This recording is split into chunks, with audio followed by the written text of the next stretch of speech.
If your chainsaw is running rough, here are the top 5 most probable causes.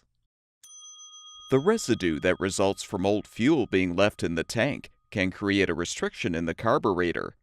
This is why you should always use fresh fuel when filling the tank, and a fuel stabilizer to help maintain the quality of the fuel. For better stability, you can use a pre-mixed fuel and oil product that is ethanol-free.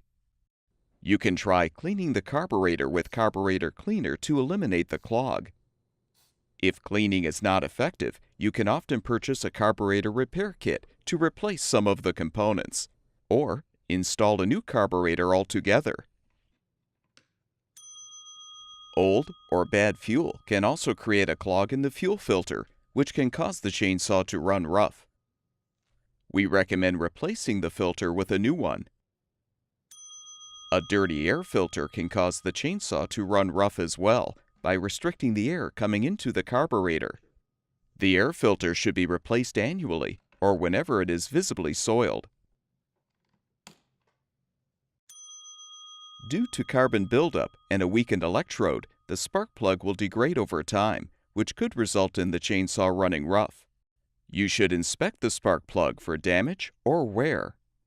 You can also use an ignition tester to help determine if the spark plug is defective.